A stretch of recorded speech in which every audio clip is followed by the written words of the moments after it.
Welcome back to the channel, everyone, and welcome back to a brand new Iceberg. That's right, we're starting a new one, fellas. Today we're breaking down the bad Nintendo games Iceberg, created by myself. Nintendo is known to produce some of gaming's greatest games, but they've also had their fair share of misses, both in their actual products and in general day-to-day business practices. Gotta love it. Today I'm taking a look through specifically poorly received Nintendo published games, both critically and from fans, taking from website rankings like Metacritic and just general consensus from gamers surrounding these particular games. It's also worth mentioning that if you personally mess with these games, they're your favorite or whatever, I'm not attacking you or your game preferences personally, rather I'm just breaking down why these games didn't do too well in general rankings and reviews and stuff like that. In fact, there are certain games on this list that I'm pretty fond of myself, whether that's due to how bad they are or that I genuinely like the games for what they are. Anyway, without further ado, let's hop in that stinky garbage Miyamoto left baking out in the sun. Don't worry, man, I'm rounding the corner in my garbage truck, just chugging along, coming to pick up your garbage. Mario Party 10 is the perfect game to start the bad Nintendo games Iceberg, as it highlights some of Nintendo's worst practices, including refusal to listen to fan feedback and innovation at the cost of fun. The latter is more just a product of the console it's on, which we'll be seeing a lot in this Iceberg, but Mario Party 10 still stands on its own as a bad Mario Party game, like bottom of the barrel here. Mario Party 10 followed the same gameplay formula of Mario Party 9 on the Wii, which we'll get into the ring with that one too here in a minute, in which all players shared board movement with one another after developers introduced the car mechanic, the oh-so-dreaded car mechanic, as opposed to the classic Mario Party gameplay where each player moves independently of one another. All four players are now in a car where each player moves the car on their turn. While this might not have seemed like the worst idea on paper, changing the Mario Party formula to keep it fresh, that makes sense, but in execution, it just strayed way too far from what made Mario Party a Mario Party in the first place. The game was developed by an in-house Nintendo developer, IndieCube, or as of 2024, Nintendo Cube. They unfortunately don't have the best track record of games they've made, and will be making multiple appearances in this here Iceberg. While they have produced some of the literal worst Nintendo games on the planet, they have also had some pretty good releases, especially recently with the latest Mario Party games. However, it took IndieCube quite a while to get their footing, specifically with the Mario Party franchise. The earliest IndieCube team was made up of several Hudson Soft developers who migrated over after Hudson Soft was bought and dissolved by Konami. Therefore, it seemed like Mario Party was in pretty good hands, as it had some of the original developers behind the classic games, but it was the beginning of a long decade of shitty Mario Party games in reality. Mario Party 10 was pretty doomed from the start, as not only were they continuing with the car mechanic that just plain out didn't work, but it was also attempting to make use of the Wii U hardware in fun and innovative ways. That's a hard thing to produce out of this. Can't even do a fucking kickflip off this thing. I told you guys it fucking sucks. This just ended up being a half-baked game mode known as Bowser Party, which tasked one player with playing as Bowser versus 4 other players on the TV screen. While this did utilize the gameplay in a similar aspect to how it was being advertised as a 5th player controller similar to New Super Mario Bros. U, it just ended up feeling like an afterthought add-on because they knew they didn't have enough with the main Mario Party mode. I think you could probably have some fun with some of the mini games in this game, but I remember the actual board part of this game being pretty miserable to play. The only other new addition Mario Party 10 introduced to the series was a more traditional Mario Party mode in the way of Amiibo Party. This smaller mode would advertise itself as a simpler version of the classic Mario Party gameplay loop, but in reality this was awful as well. The boards are simple squares, and changing the quadrants of the board with different Amiibo barely changes anything that really matters, because again, the board is a square. Similar to another IndieCube slop flop we're about to talk about, the way you roll the dice in this game is to scan your Amiibo character in one of the lamest ways to interact with a video game, in terms of controls anyway. It's like I'm scanning my groceries over here, dude. I gotta get some help. I scanned this one too many times. The part that is really hard to mess up in these games are the minigames, and this is easily the best part of the game. They are still annoying motion control minigames, but out of these 70 minigames, I think there are definitely some in here that stand out to some of the best of the series. Mario Party 10 was met with low to mid review scores, sitting at an unimpressive 66 on Metacritic, but we all know the game is barely a 22. I honestly think Mario Party 10 is in the running for the worst Mario Party game, but we have a few more bad games in the Mario Party series we have to cover in the Iceberg first to really determine that one, you know.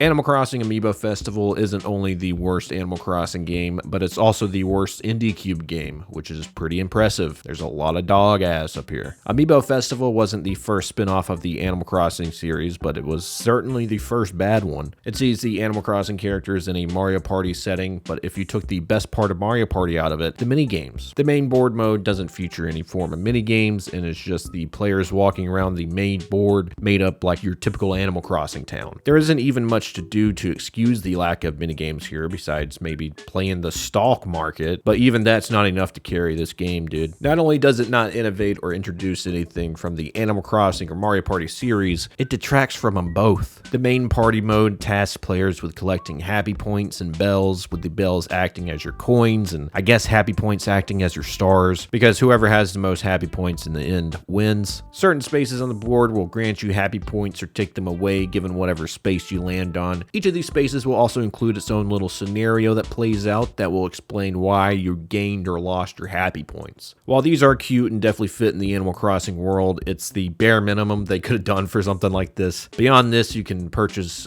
turnips, and depending on the turn and space you land on, you could sell the turnips for a profit, and every 1,000 bells, boom, you got yourself another happy point. There you go. This is the most interesting part of the main board game mode because you're basically gambling, but the stakes are so low that it doesn't feel satisfying in the end at all. And that's the real problem I have with this game and its main board game mode. The main way you collect happy points is just random shit and luck. Sure, Mario Party does have its fair share of luck and RNG needed to win, but that's not the only factor at play, as the minigames give you a chance to get ahead of other players based on skill, in most of the minigames anyway. The absence of minigames from the main board game mode makes everything come down to a dice roll, and the whole game is completely random, making for one of the most boring party games you will ever play. The fact Mario Party works so well is that there are stakes at hand. You worked your ass off winning those 2 minigames for the star, so getting it stolen really fucking sucks. I don't give a shit if Tom Nook stubbed his toe and now he's sad and I lost 10 happy points.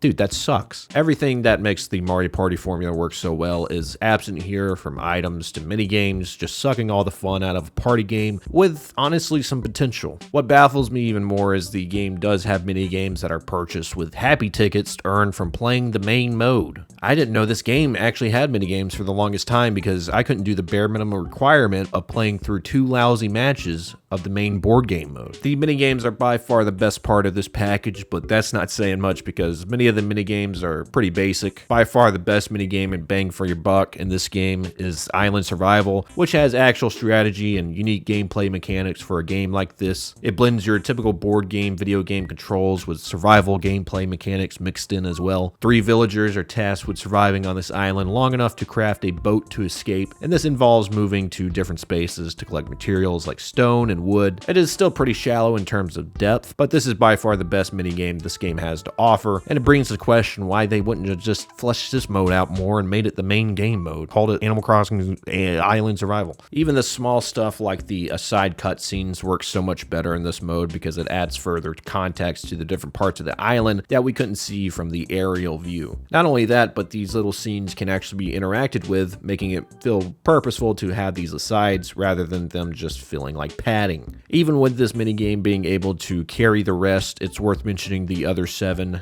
Yeah, did I mention that there's only 8 of these lousy ass things? The other 7 minigames are much simpler and reflect more shorter Mario Party-esque minigames. There's one where you drop a villager, you scan into the game to then pop balloons, accumulating points for different types of balloons they pop, and wherever your villager lands below. There's also a quiz show, riverboat poker, a better version of Honeycomb Havoc, a hide-and-seek game, and finally a shitty whack-a-mole clone. Yeah, overall the minigames do add something to Amiibo Festival's reputation in my eyes, but it really doesn't excuse the trash parts of the game, especially considering the Island Survival is the only minigame that might be worth returning to out of all of these. In fact, there was even less reason to return to this game as of 2016, as the Island Escape minigame was added to Animal Crossing New Leaf's Welcome Amiibo update, where it plays out pretty similar to the Wii U version with the use of Animal Crossing Amiibo you scan into the game. This game was really doomed from the beginning, like many other bad Wii U games, as it was not only representing the series series only release on the Wii U, but it's just a confused party game, and coming from the people who made Mario Party 9 and 10, it shouldn't surprise me, but at least those games have an actual through line, a semi-meaningful goal. I mean, they sold this piece of shit with 2 Amiibo to get a full $60 value out of it, and yet it still ended up in bargain bins everywhere. I've said it before and I'll say it again, if you want to play a good Animal Crossing spinoff, play Happy Home Designer or Happy Home Paradise. Stay far away from Amiibo Festival. Dude, even the name, it pisses me off, man.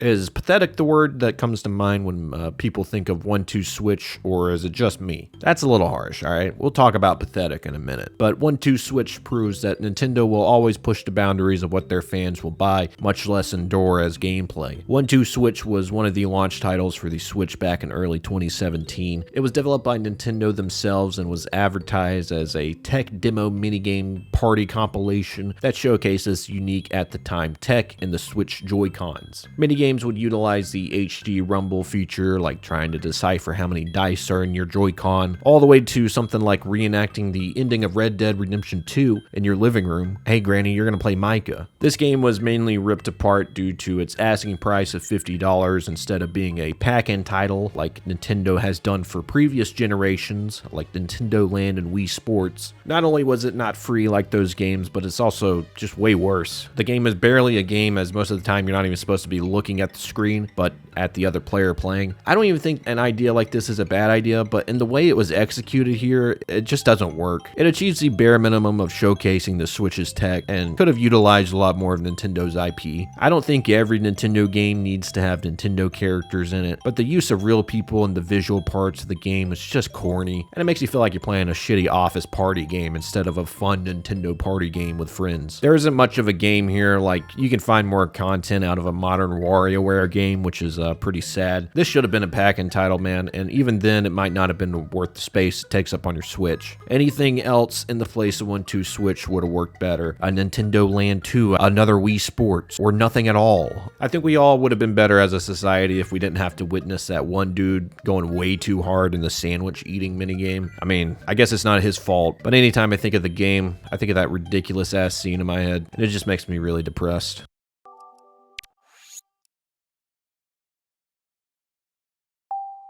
The fact someone could look back at 1-2 Switch and legitimately think, oh man, we had it pretty good back then. Yeah, that's a dark thought, man, but it's a real one. Side by side with a game like Mario Kart World, Nintendo's big tech demo day one game was Welcome Tour for Nintendo Switch 2. Welcome Tour is as tech demo-y as these games get, man, and it feels like it as well. Just look at this. What the hell? This isn't always a bad thing. I mean, hell, PlayStation made a whole thriving series based on exploring the different aspects of their consoles through Astro Bot. But this is as bare bones as it gets, man. They cut all the fat of 1-2 Switch and just shat out a bland corporatized experience here. In a similar situation to 1-2 Switch, this game likely wouldn't have been looked so down upon if it was just released as a free app that came pre-installed on the Switch 2. But they couldn't even do that. The thing is $10, $15 if you're Canadian, and it's just not worth that. Welcome Tour features minigames that showcase different new features to the Nintendo Switch, like the mouse controls and webcam features. Tell me you guys struggled to innovate on the Switch one without telling me, brother, man, this shit stinks. There is actual progression within the game, with the player able to collect things like stamps and medals, with everything needing to be completed to earn a gold medal. The problem with that is you need certain accessories to unlock everything in the game, meaning you need to shell out even more money to experience this piece of shit in full. I don't think it's all bad. I'm sure there's some fun to be had in this experience, but it's absolutely pathetic that Nintendo thought they could charge for this experience. It just ruins the game before it even has a chance, dude. Hell, you know it's bad when former president of Nintendo America, Reggie Big Chick-fil-A, comes out and publicly criticizes its decision to charge for the game and points out the importance of pack-in titles. That's my dog. Okay, Reggie didn't actually outwardly call out anything directly, but heavily inferred that he was dissatisfied with the news of Welcome Tour not being a pack-in title, tweeting out clips from a podcast he did a while back discussing things like how hard he had to fight Miyamoto to make Wii Sports a pack-in title, and all of this happened around the time of Welcome Tour's release. Yeah, it's an understatement to say that Mr. Miyamoto pushed back. Not only that, but GameStop dusted off the angry video game nerd to deliver the game the Worst Game of 2025 award, so you know this game is the Nintendo Switch 2 doesn't have the coolest tech within it. It's a souped up Switch that has a few cool features like the mouse controls, but I don't think that any of this needed to be showcased in a public tech demo like this. And if they had to do it, why charge for it? This is just one of the many moves Nintendo has made recently that just shows that their greed knows no bounds, brother. Sure, some of you might see a $10 shitty tech demo app, but I see a principle at play that Nintendo believes they could squeeze every little bit out of their fans. Not this guy. Hey, I still bought a Switch 2 because Donkey Kong, right? But I won't be suckered into a game that looks like the Portal explanation animation screens.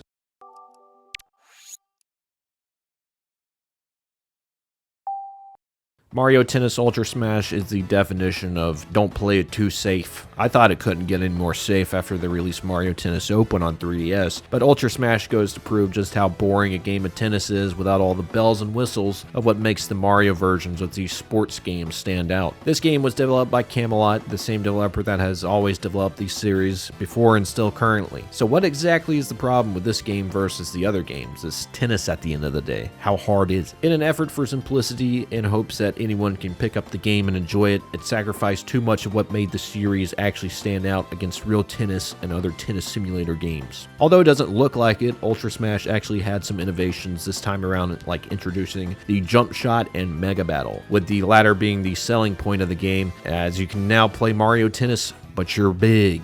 Hell yeah, dude. Yeah, it's about as lame as it sounded at the time. To be fair, Ultra Smash did introduce something that is still in the series to this day, and is a good addition in my opinion. The jump shot added a layer of control over returning the ball, unlike we had in the series before, but to say that was a product of Ultra Smash and not a natural evolution of the series that probably would have happened anyway, that's a bit of a stretch. Beyond these few additions, the overall lack of content landed this as the worst in the Mario Tennis series amongst many fans. The course variety alone will make you wonder what the point of the game even was, man. I get simplifying an experience to allow for more people to pick up and play the game, but they straight up drained all the life out of Ultra Smash when they did it. The characters are just as basic, and if you needed any more proof of how generic this game is, then look no further than these chopped-ass character profiles. This is the same kind of art you see in a generic Mario advertising of the time, and it just feels so cheap not to have unique character art for the 16 characters this game has.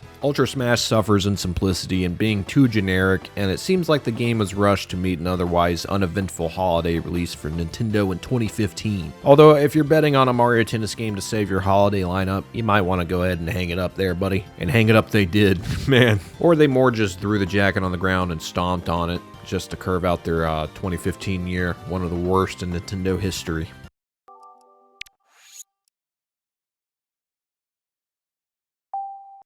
Wii Music proved that even something as successful as the Wii and its innovative motion controls had its limits, even with the casual audience. Listen, man, you can catch us throwing fake bowling balls at our screens all day, but I'll be damned if I hold a Wii remote up to my mouth like I'm playing a damn trumpet. Wii Music was made in the line of Wii game series, made to be spoken in the same breath as something like Wii Sports or Wii Party. However, where the other Wii series games succeeded, Wii Music failed. And failed really hard. The game didn't have the best start, as it was shown off in one of the corniest public showcases I've ever seen, and has since been memed into oblivion. E3 2006 showed off Wii Music to an accurate degree that the developers likely didn't even mean to, as if you take this game seriously, you'll look like you're trying to control a biplane that's suffering engine failure. We're going down, Captain. It was released in 2008 to the lowest review scores the Wii series had seen until that point and since, and serves as one of the lowest selling Wii series games. Wii Music didn't really set out to do anything more than allowing the players to explore the joy and creativity of musicianship, not grading the player on accuracy or anything you'd find in your typical music-based game. Even with this, though, the inaccuracy of the motion controls and lame-ass generic song playlist because Nintendo didn't want to shell out for music licenses made the whole experience feel clunky and not worth it at all. It's not even like this game was a legitimate way to learn these instruments. It was more of just a sandboxy music program than a game. You ever fuck around in Garage GarageBand. I'm pretty sure there were some lessons, but they were so shallow that I'd be actually like fully impressed if someone was able to apply something like they learned holding this up to their lips to a real instrument. Things like jam mode might be fun to dick around in for half an hour or so, but besides a few mini games, there isn't a whole lot to this package. Wii Music was a game nobody asked for, not even the casual audience, yet Nintendo released it anyway, making it one of the worst performing games with Wii in the title, and a distant memory of this guy tweaking the hell out with the Wii remote in his hand.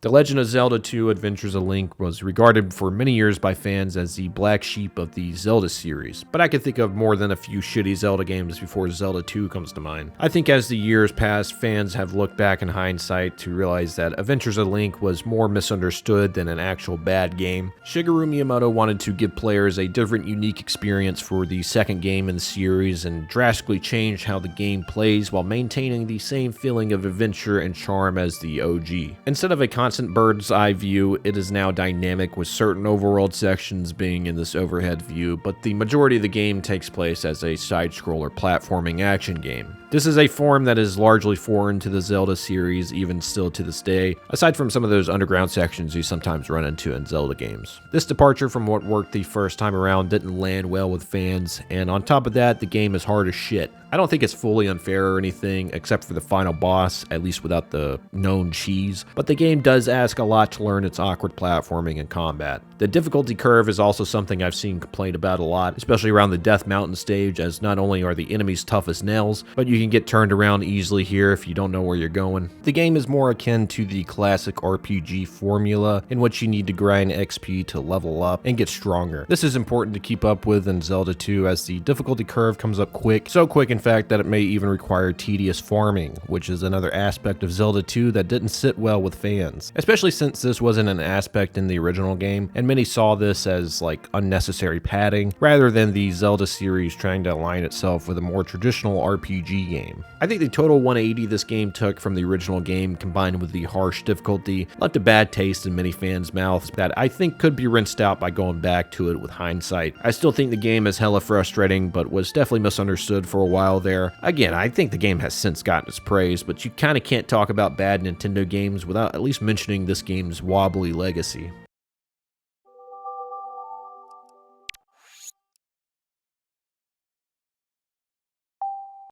As we discussed, IndieCube was formed from old Hudson Soft employees and made their first comeback to the Mario Party series with Mario Party 9 on the Wii. It seems like IndieCube wanted to differentiate their version of Mario Party and kind of reinvent the wheel with the series. The major change, which was carried over into Mario Party 10, is the shared car gameplay we talked about earlier, with all the players moving as one unit. In my opinion, Mario Party 9 is slightly more forgivable in this aspect than Mario Party 10, as it was in an attempt to reinvent the series, even if it didn't work. Mario Party 10 simply tried to continue to slam that square peg into a circle hole, and for that, I respect it a lot less. Mario Party 9, while still not great compared to the rest of the series, I think is the most inspired this kind of Mario Party game could be, with semi-interesting maps and your typical fun Mario Party minigames. In fact, the minigames focus a lot less on motion controls compared to Mario Party 8, which used this gimmick way too often for fans of classic Mario Party minigames. Another major change to the Mario Party formula that also carried over to Mario Party 10 was the goal of the game, to collect the most amount of mini stars, which are arranged across the map and won for minigames. However, unlike your typical game in Mario Party, the minigames are only played when you land on a minigame space, so you run into these a lot less, and thus you run into fun a lot less. Mario Party 10 also introduced boss battles, which is something we still see in the series today, and even though they aren't my favorite minigames, I think they added a unique twist on your typical Mario Party minigame. Like previous Mario Party games, the game features a lot of different modes, other than the main board mode and the minigame mode. You got stuff like a single player mode, boss rush, and cool minigame modes like garden battle and high rollers. This is still one of my personal least favorite Mario Party games, but it's more from the outside of the game and not so much about the game itself, because this could get much worse, and it did in Mario Party 10. I think they tried something that just kind of didn't work here, but regardless, you could still have some fun with the mini games and other modes outside of the main board game mode here.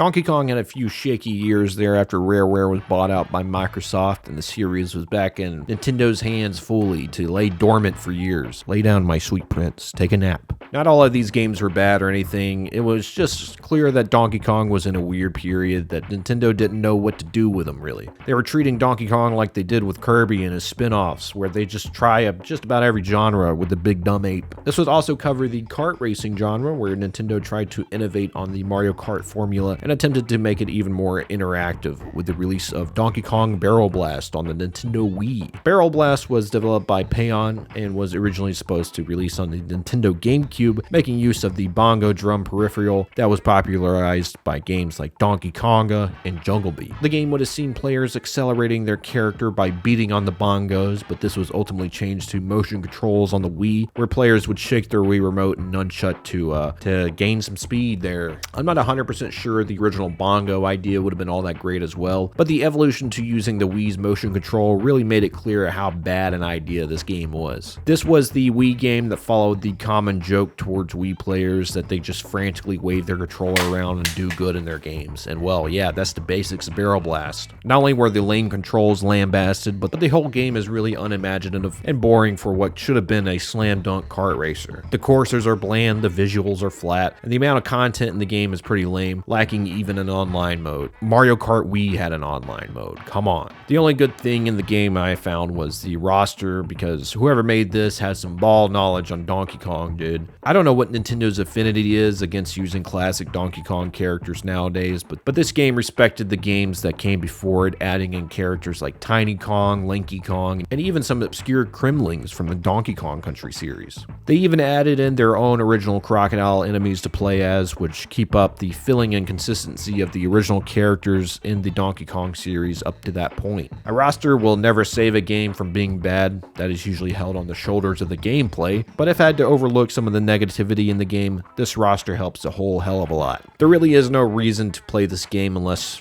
just for the novelty of throwing your arms out of their sockets, or to suffer through it to appreciate the roster of the game. Go play any of the Mario Kart games, man. Your time and your arms will thank you.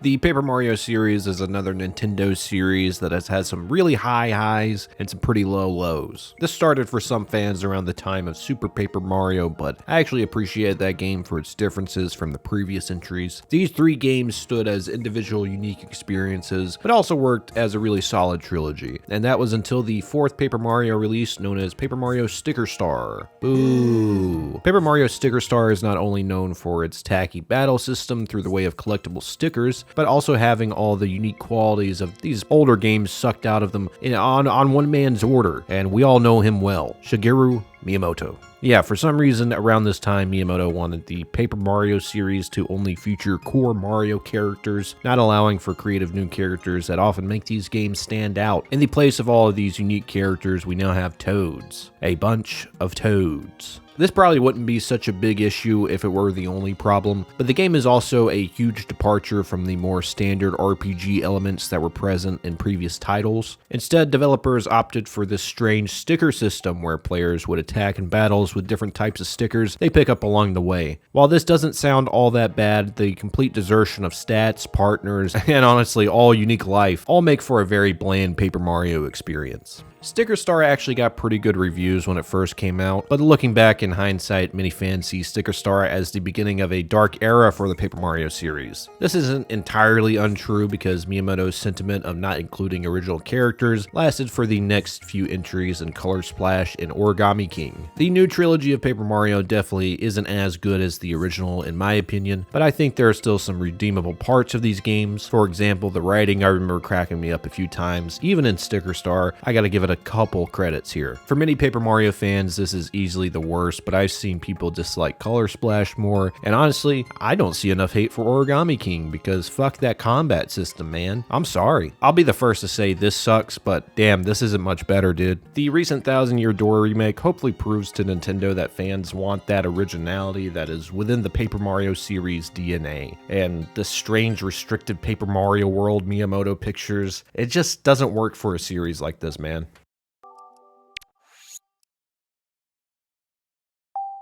Sometimes a comeback for a series, it really matters what the comeback game is. And nowhere is that more clear than with the release of Metroid Prime Federation Force on Nintendo 3DS. It was 5 years after Metroid Other M, which left many players assuming the Metroid series was pretty much done for a while because, cough cough, we'll be talking about that one here soon. Well, Nintendo came back at them with this announcement of Metroid Prime Federation Force. You gotta say it like Joe Swanson to get through it without throwing up. Federation Force is a throwaway title for those fans who were constantly asking Nintendo for a new Metroid Prime game in the way of a mainline series, and they used this as an excuse to point to something when someone asked about Metroid Prime 4, if these fans only knew what would come of that game. Federation Force is clearly a spin-off of the mainline Metroid Prime series and sees players in a multiplayer Prime experience playing as series first, not Samus Aran. Instead, players control members of the Federation Force, and while this is lame, I don't think it's particularly a bad idea. I think it's a bad idea that Nintendo looked at the absence of Metroid games and said, I know what to do here. Let's have fans run around as generic soldier Funko Pops, shooting shit, and hey, we'll call that Metroid. Yeah, not only was this not going to be a traditional Metroid game in the fact that it thrives on multiplayer, but it was on the 3DS, forcing the game to look like this, a giant cheesy mess of colors. That's all I see here. It also doesn't help that Nintendo really pushed the Blast Ball minigame in Federation Force, even offering it for free, serving as a demo of sorts to Federation Force before the game came out. I don't know, man. This was just kind of an embarrassing time to be a Metroid fan. And if you were desperate enough to buy into Federation Force, you needed to find some friends to drag into this shit as well. You had to be an awful friend to enjoy Federation Force. There isn't much redeeming about this game. I think there may have been some fun to be had in Blast Ball, maybe. It kind of looks like Nintendo's answer to Rocket League. There you go. I feel like Blast Ball and even parts of the main game could have worked better as a new IP instead of allowing Metroid to stoop to a level this low. I have seen some praise of the game in certain corners of the internet, but ask most any Metroid fan, and this game is considered the worst in the series, if they even consider it a part of the series. Again, no judgment on this game or any of them if you're able to get some fun out of them, but for me and many others, this just ain't it. I personally didn't end up playing a whole lot of the 3DS Mario Party releases, and apparently I didn't miss a whole lot. I did unfortunately play Mario Party Island Tour, the worst of the 3DS games. Well, maybe that's debatable, but definitely one of the worst Mario Party releases ever. If you thought Mario Party 9 and 10 were boring and uninspired, then this game will shock you with how linear and generic it is. The biggest problem I remember from the game is how linear the boards are in this game. They brought back moving independently, but similarly to how Mario Party 9 and 10 don't have much weight to the competition, this one is almost worse. At least when traveling together, the linear maps work for that format, no matter how bad it is. Stripping that and keeping the linear maps makes it worse, in my opinion, because this is just cramming two different Mario Party eras that just don't work together. Some of the maps here are actually pretty unique, like the ones where you're constantly dodging a big bullet bill while climbing a mountain, but this just becomes frustrating when you're only able to walk down one lane. Island Tour really highlights what made these older games maps work so much better with actual strategy baked into them. The minigames are pretty inoffensive here, but compared to other 3DS Mario Party games, the minigames rely too heavily on the gimmicks of the 3DS. Overall, the ultra-linear, uninspired maps that only task players with the simple goal of reaching the end first really killed this game's replay value. When there isn't any stake in the actual board game mode, it feels like the game is just a serving platter for the minigames. The game did feature extra modes like your typical special minigame modes, and a single player mode called Bowser Tower, which is probably the most memorable part of the game for me. But again, compared to previous Mario Party single player modes and experiences, this one's super lackluster. You could find nuggets of fun in this game, I think, but there are definitely better options on the 3DS. And if you actually want a good single player experience, check out some of these GameCube releases. Those single players are goated, dude.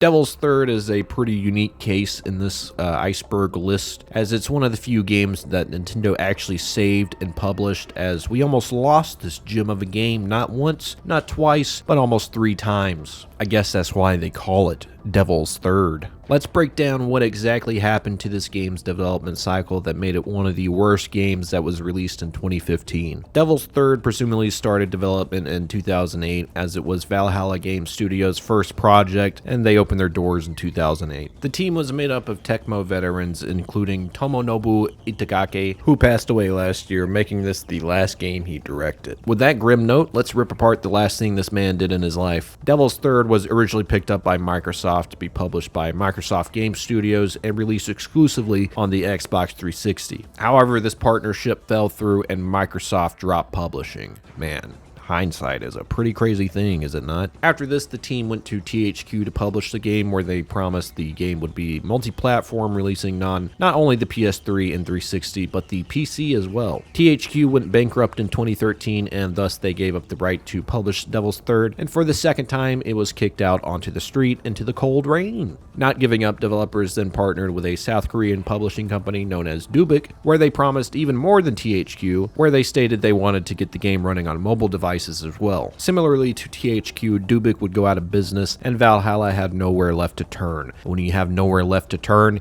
you try anything. And when you try anything, it means trying Nintendo. Luckily, they were able to get into the office on a day that Satoru Iwata was in and not Miyamoto, because Iwata wanted Nintendo to publish a game to diversify their game selection on their platform and really get that hardcore online game for the gun gamers out there. Nintendo was actually able to turn this game around pretty quickly, but at what cost? Pretty much the entire integrity of the game and the chance for it to be successful, but hey, you gotta spend something to make something, right? That is without mentioning its struggles releasing in North America as well, as Nintendo of America declined to publish it as they had lost faith in the title, but after some public backlash, they decided it would be best to publish it after all. Woo, gotta love backpedaling. I use the term publish very loosely because this game is notorious for having very small quantities of copies shipped to stores in the US, with as little as 400 sent to all GameStops across the country. To sum it up, this game was never going to come out with all its dings buffed out. With this ridiculous development cycle, it's honestly amazing we even have a final product, no matter how broken it is. The game is a third-person action game that blends gun and melee combat pretty well and sees the main character Ivan recruited by the US to take out his old comrades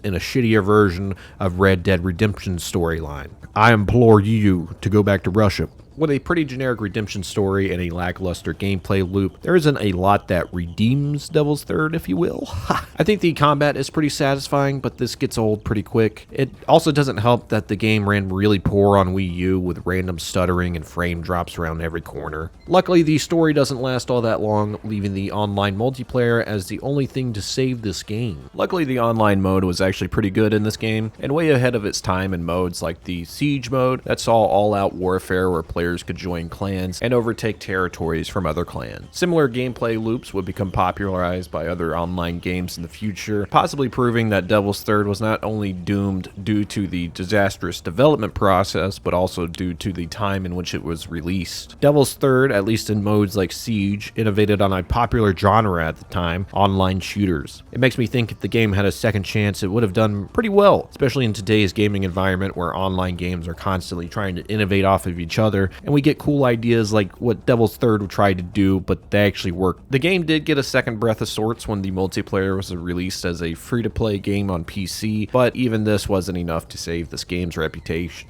Devil's Third is a unique case where I think the fact it exists, has redeeming qualities, and was made with passion makes this one a bit harder to just say is a flat-out shitty game. If it's not the 80s action hero stereotype in Ivan, I think you could have at least found some fun in the online back in the day. However, the game has since shut down online modes in both the Wii U and PC versions, so you can't really play it anymore. If Itagaki was able to see this series through in what he imagined as a trilogy, I think at least by the third one, they would have gotten something right? Decent story, better online.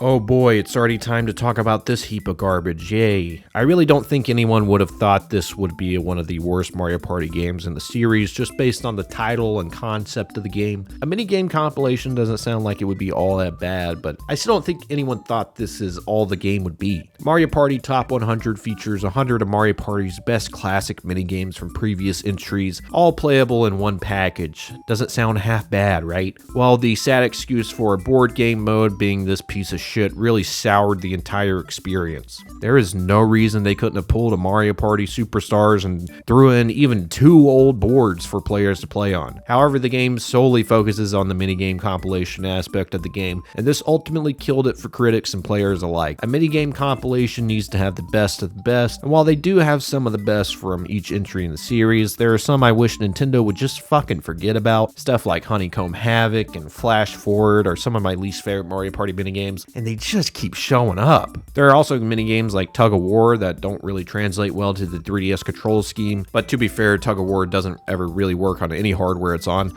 Dude, I'm gonna crank this thing like I'm turning on an old lantern or something.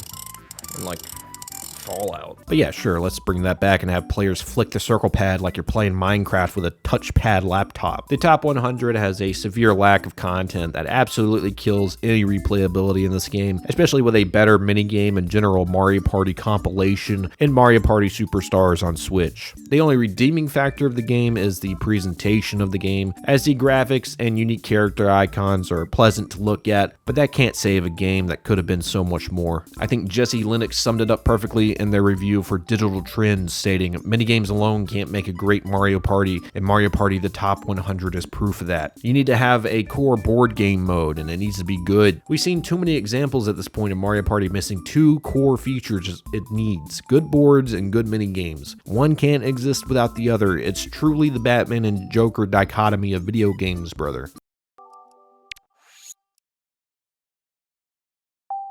In a strange era for Nintendo, they were really only pushing 2D platformers as they were the most profitable at the time for them after the success of games like the New Super Mario Bros. Series and the Donkey Kong Country Return series. This translated into a lot of oddball Nintendo series that had no right being 2D platformers becoming 2D platformers. One of the series that had its identity stripped of it was the Chibi-Robo series, when Chibi-Robo Ziplash came out in 2015 on the 3DS. If you don't know, Chibi-Robo was a unique 3D adventure game that was originally released on the GameCube and saw Chibi-Robo as a small household robot that the player controls and collects happy points by completing different household tasks, kind of helping out the family that you're living with. This introduces some unique gameplay, not only in the fact that you are 10 centimeters tall in a huge house, but the gameplay element and loop of having to keep Chibi-Robo charged up by using outlets around the house. This is a really satisfying gameplay loop, and it's a really unique, cute game that's worth checking out if you're into games like Pikmin. With that background of what made the original game pretty great, Ziplash's flaws will now stand out a lot more clear. Chibi-Robo Ziplash is a generic 2D platformer with the Chibi-Robo character shamelessly shoved into it just in a cheap attempt to bring the series more popularity outside of Japan. This wasn't the way to do it, man. This completely backfired, as Ziplash has very little innovation to the 2D Nintendo platformer you might expect from a character like Chibi-Robo. The biggest innovation here is the use of Chibi's wire that makes it feel like you're playing a half-baked shitty Batman Genesis game from back in the day.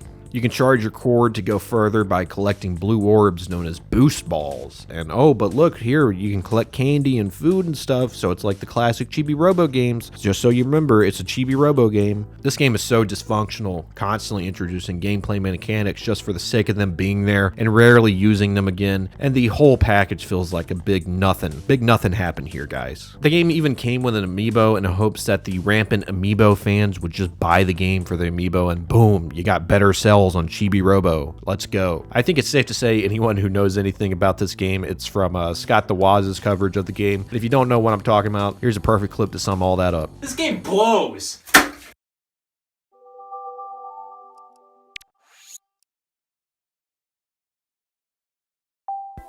1-2 Switch was likely the last game anybody expected to get a sequel, especially so long after the original came out. However, everybody 1-2 Switch switched things up by going for an even more casual audience than the first time around, and attempting to get a little bit of that Jackbox Party revenue stream. The idea behind everybody 1-2 Switch spawned from the seed that was planted with the original. I thought the original game was an office party game. This one was designed with that cringe shit in mind. The sequel makes some honestly pretty decent quality of life changes. Firstly, it's much cheaper than the original. You can play with up to 100 people, and you can use smartphones as a controller for most of the games. This opens up the option for play to anyone, no matter how many Joy-Cons you have like in the original game, and the use of smartphones opens up control options like the use of touchscreens. The minigames this time around cater much more to larger groups of people, similar to if you ever played a Jackbox Games game with a small group of people versus even just a couple more. You can notice a difference. There are much less minigames in this package than the original, and all in all, there are a few quality ones like Color Shoot and Quiz Show, but again, these feel like been there, done that if you've ever played a Jackbox game. There are also lame minigames in the mix that resemble scrapped ideas from the first 1-2 Switch. Stuff like UFO will have you and your buddies look like a bunch of cult members on the day of the harvest or some shit. Relay Race will have your downstairs neighbor banging on your door trying to join the party, if you know what I mean. And Statues, where you have to try and sneak up on a kid with his back turned and freeze anytime he turns around. Overall, for the price and what this game so easily could have been, just another cheap 1-2 Switch sequel, I think it's actually better than the first one. 1-2 Switch had the tech demo aspect carrying most of the minigames, but even with that missing here, I think if you're in the right setting, you can probably have more fun with everybody 1-2 Switch. Of course, that's not saying much because it's still pretty bad, just as a package. Like, I'm not willing to throw down any money when the creativity behind the main mascot of the game is the same as 2010 YouTube, where random equals funny. Brother, this isn't it. Especially in 2023 when this came out. What are we doing? Bro, this had all the out-of-touch CEOs giggling up a storm at their yearly Christmas parties, man. Holy. Mario Party Advance is a strange game because it's bad in certain contexts, while it could be good in others. Mario Party has always thrived on one main thing: multiplayer in the way of good minigames and board play. We've been through this. Removing the multiplayer aspect of a game that built its foundation on being a multiplayer game, I mean, it's in the title, was definitely a hard task and one many found Nintendo failed at when they made Mario Party Advance. Advance was the 7th Mario Party release and took a more single-player approach rather than focusing on making multiplayer on a handheld, where it would be very finicky to do for a game surrounding constant multiplayer. Shroom City was the big mode here to check out, and it saw players choosing one of 4 Mario characters to then spawn in on a large generic-looking Mario Party board. I swear that this isn't a joke. I don't even know how this happens. All Mario Party games that feature a car are horrible. Anyway, traveling via car, you'll have 3 rolls per life before dying and restarting if you can't collect more dice, and you can get more of these dice after winning minigames that you'll be able to play after a certain number of moves or by landing on certain spaces. In this large world, there are a lot of quests to complete for different Mario characters, and it starts feeling more like an RPG game than in the Mario Party franchise. In the attempt to make a fun single-player Mario Party experience, they lost the soul of Mario Party and it ended up making a different kind of Mario game completely. The best way I can describe it is if instead of Mario and Luigi Paper Jam, it was Mario and Luigi in Party World or some shit like that. This feels much more like a Mario RPG than a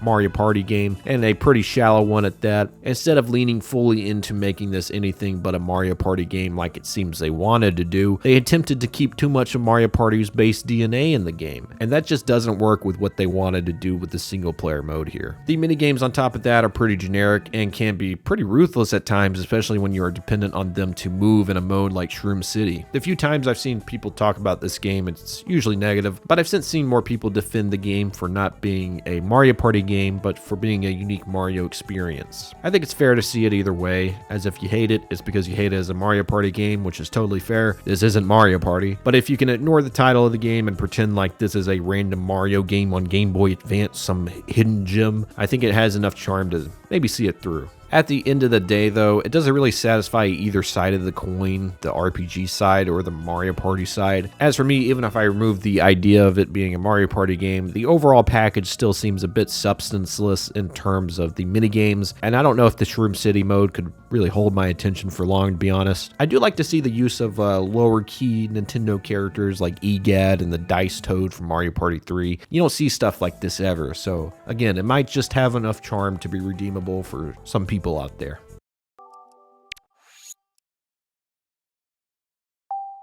The Pokemon Rumble series carved itself out as a cute, mindless spin-off of the mainline Pokemon series when it started on the WiiWare and had a few sequels on Nintendo's handhelds. These are as mindless as it gets, pretty much just being button mashers, with the simplest strategy being matching Pokemon types to their strengths and weaknesses. However, most of the games in the series build off one another and each feel like a natural progression of a small spin-off series like this. That full train dead stopped with the release of Pokemon Rumble U in 2013, where the series was now in HD and much more bland. Instead of the progressing levels of the previous games, the arenas that were featured in those were now the only way to play Pokemon Rumble. Basically, it's the most stripped down version of Pokemon Rumble, with only a handful of arenas to play through, with each being as bland as the last. There are bosses at the end of each of these arenas, but everything good here has been done better in previous entries. This really feels like an excuse for Nintendo to do kind of a dry run of Amiibo that they didn't have to sink an egregious amount of money into if it failed, as the game was released alongside these toy-to-life figurines that you could scan into the game and get different Pokemon. It's not a bad idea, but the figurines were so cheap that they were sold as blind bags, and so you didn't even know what you were getting, in stark contrast to Amiibos. Not only that, but the thing you're scanning these figurines into was so shallow and not worth it. Unlike some of the previous games, there didn't feel like a lot to come back to the game for, and seeing as the game was asking for most in terms of getting everything out of the game, it doesn't make a lot of sense to play this one compared to the other ones, especially considering the prices of some of these figurines nowadays. This seems like either a cash grab from Nintendo or a poor excuse to test the response to Toys to Life on Wii U. But either way, this game is so substanceless that it's no wonder why it's one of the lowest rated games in the Pokemon series.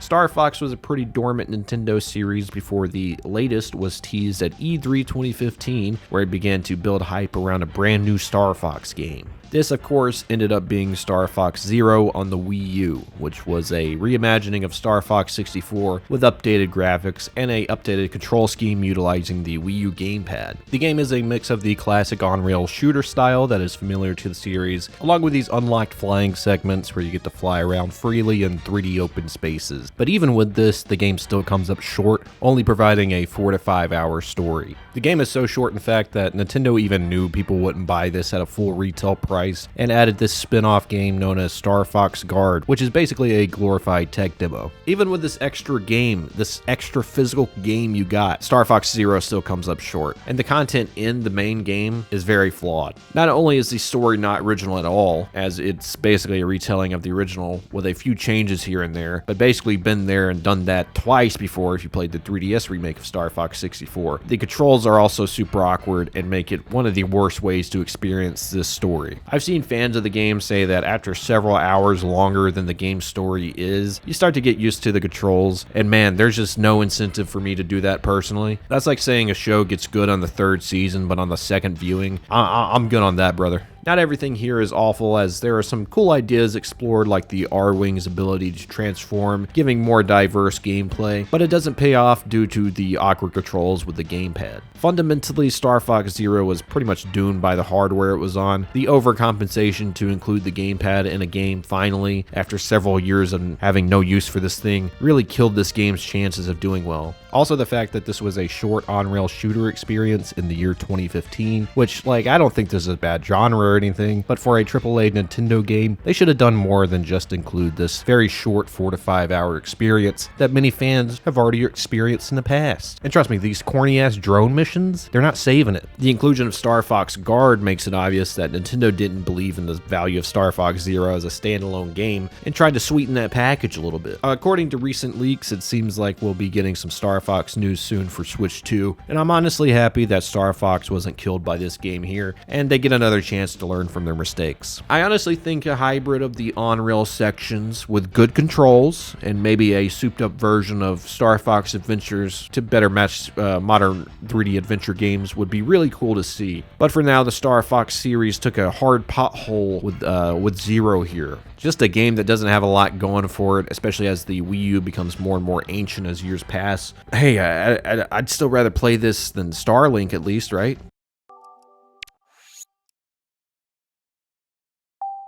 What better team to recruit to create a game to sell a controller than the teams that made Blinks and Yoshi's Topsy Turvy? Yeah, Flingsmash was one of the first games to feature the souped-up Wii Remote motion control in the way of Wii Motion Plus. The game was bundled with a controller, making it pretty inoffensive compared to some of the other games on this list, but that doesn't mean it's not going to get shat on right quick. Flingsmash features gameplay where the player controls this little yellow guy by flicking the Wii Remote in whichever direction they want to fling him in which he'll go flying into blocks that make up the levels here. There are 8 worlds in Flingsmash, each with its own unique boss, but due to the fact you can only fling in this game, it starts to get old really quick. I think you have to have a certain level of patience to see this game through to the end, as it gets repetitive so quick and there isn't a lot of input from the player in the first place. I'd really consider watching paint dry over playing all of Flingsmash. Feels like an overproduced mobile game on the Wii and was only made to sell the Wii Motion Plus remotes. The game has since become a meme, much like other games in this Iceberg, thanks to old Scott the Waz, who made Flingsmash the butt of many jokes, and rightfully so, because before it was popularized by him, who the fuck remembered Flingsmash?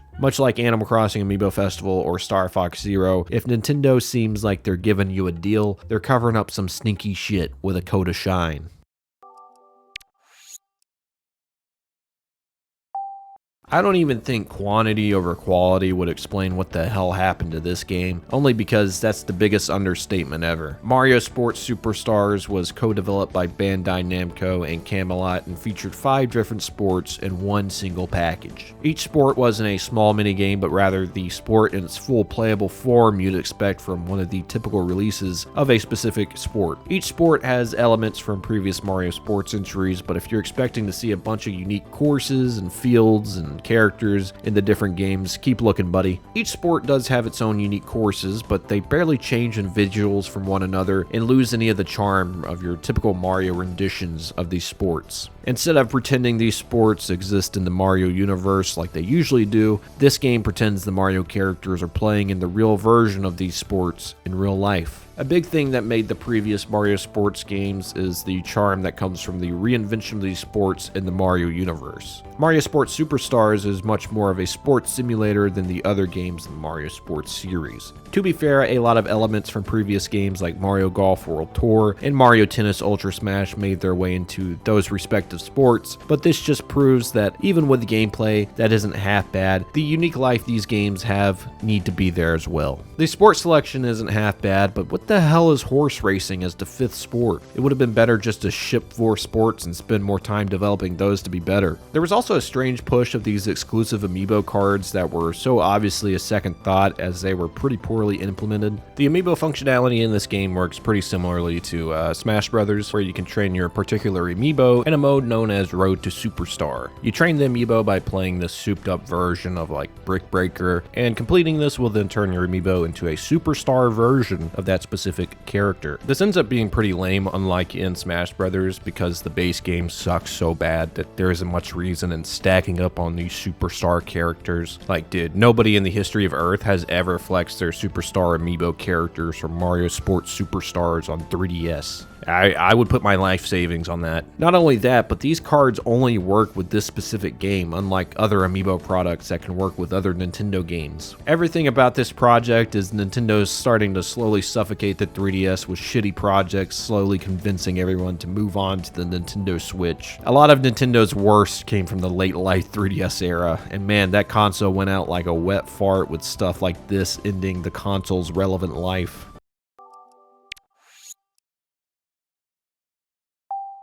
Metroid Other M is a game that was much more disappointing than an actual straight-up bad game, unlike something like Federation Force. There are a lot of small issues here that end up adding up by the time the credits roll, but upon reflection, many fans have since praised Other M for the things it did get right. Other M was developed by Koei Tecmo and Nintendo, and strived to bring the classic 2D Metroid games into a modern era, straying from the Metroid Prime series at the time. To do this, the game was not only vastly different in gameplay, but in story, and this is where the problems start to occur. Firstly, the controls were pretty obtuse, as I think many of us were expecting this to control like a typical third-person action game on the Wii, making use of the nunchuck. But Nintendo and Koei Tecmo wanted to maintain the classic feel of 2D Metroid games and push the limits of what you could do with just a single Wii Remote. I actually personally don't mind using the Wii Remote on its side, and I think it works well in this game, but the constant need to switch to the first-person mode and being forced to use motion controls in that mode, it's pretty awkward to do in the middle of a fight, or we're in the thick of it. This is another game where I think if you stick with the game long enough, you do get used to this control scheme, but to straight up ignore the nunchuck in this game was always a little bit strange to me. The worst offender is the story and writing of the game, which turned many people off to the no longer silent protagonist Samus, who now has a personality that didn't line up with how she had been shown in previous games. This game also suffers from the Guns of the Patriot syndrome, where most of the game is made up of long-ass cutscenes that take you out of the experience. I can understand when these are needed for exposition and explaining crazy-ass stories, but in other it feels much less necessary and feels like Nintendo padding out an already shallow Metroid experience. So much of this feels pretty soap opera-y, with little to no weight behind much of what's happening in the story. The game also took the controversial approach of reworking the item discovery from every Metroid game ever, and instead Samus has retained all of her previous power-ups from Super Metroid, and instead she has simply restricted access to these power-ups by Adam Malkovich, a character who appeared in previous Metroid games like Metroid Fusion. There isn't a great reason given as to why he restricts Samus's power-ups, leading many to fault other M for rewriting Malkovich to be much dumber and condescending towards Samus, not trusting her with her own equipment or some weird shit. When Metroid Fusion showcases Malkovich as a brilliant military leader with real respect for Samus, it just feels like this isn't even the same character anymore. It seems like a small complaint from so many people, but it not only changes the traditional item discovery gameplay format of the classic Metroid formula, but it starts to show the cracks of the story that gets some of these series' classic characters completely wrong. There are other issues with Other M, like the lack of real interesting fights until later in the game, but I still think if you're a huge Metroid fan, it's worth running through just to form your own opinion on the game. I think it does have some redeeming factors, and if you look past the poorly written story and insanely long cutscenes, there is some satisfying gameplay to see here. It's definitely easier to go back to than Federation Force, at the very least.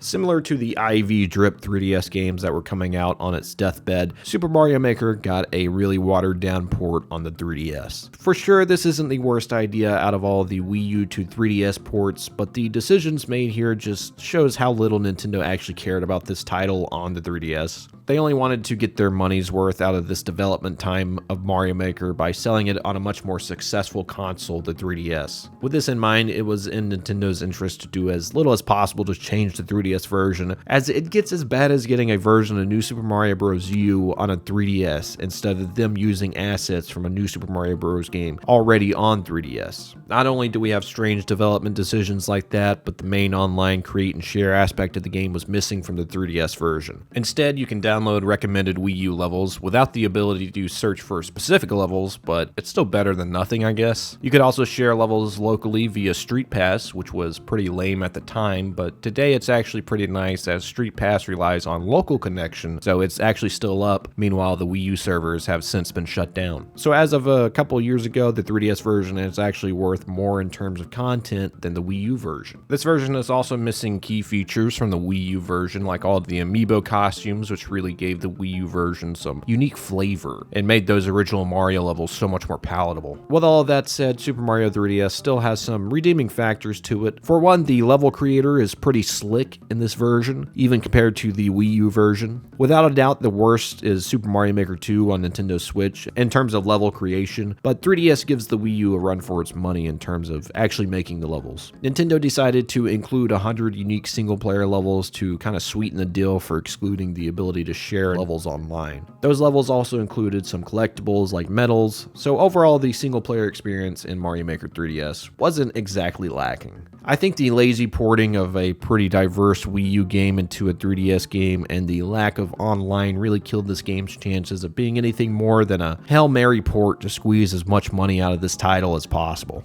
We'll put a bookmark there for this Iceberg in an effort to not have this video be longer than it already is. What can I say? I've been burned by Nintendo too many times, bro. I got some shit to say about this garbage. If you'd like to be alerted when the rest of this Iceberg comes out in part 2, make sure to subscribe, and if you want to go the extra mile to make sure YouTube actually does its part of the deal here and sends my videos out to my subscribers, you can hit the notification bell. It's ridiculous that you have to do that, but I've been getting a lot of people saying they're not getting my videos. Thanks for watching, and if you'd like to see more of me, check out my second channel where I sit down and play some games every once in a while. Anyway, until part 2, where we talk about even more obscure Nintendo garbage, peace everybody.